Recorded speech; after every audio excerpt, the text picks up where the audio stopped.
મુખ્યમંત્રી ભૂપેન્દ્ર પટેલનો ખેડૂતો માટેનો મહત્વનો નિર્ણય।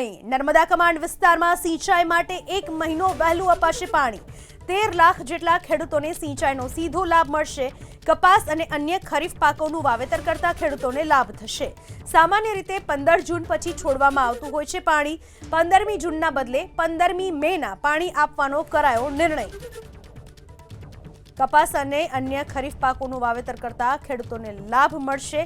વહેલું પાણી છોડવામાં આવશે। સામાન્ય રીતે 15મી જૂન પછી પાણી છોડવામાં આવતું હોય છે, પરંતુ જે નિર્ણય લેવામાં આવ્યો છે તે મુજબ 15મી જૂનના બદલે 15મી મેના પાણી આપવાનો નિર્ણય કરવામાં આવ્યો છે, જેનાથી ખેડૂતોને લાભ થશે। ખેડૂતો માટે મહત્વપૂર્ણ નિર્ણય લેવામાં આવ્યો છે। 13 લાખ જેટલા ખેડૂતોને સિંચાઈનો સીધો લાભ મળશે। કપાસ અને અન્ય ખરીફ પાકોનું વાવેતર કરતા ખેડૂતોને લાભ થશે।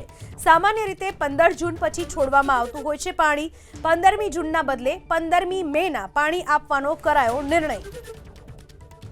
કપાસ અને અન્ય ખરીફ પાકોનું વાવેતર કરતા ખેડૂતોને લાભ મળશે। વહેલું પાણી છોડવામાં આવશે। સામાન્ય રીતે 15મી જૂન પછી પાણી છોડવામાં આવતું હોય છે, પરંતુ જે નિર્ણય લેવામાં આવ્યો છે તે મુજબ 15મી જૂનના બદલે 15મી મેના પાણી આપવાનો નિર્ણય કરવામાં આવ્યો છે, જેનાથી ખેડૂતોને લાભ થશે। ખેડૂતો માટે મહત્વપૂર્ણ નિર્ણય લેવામાં આવ્યો છે।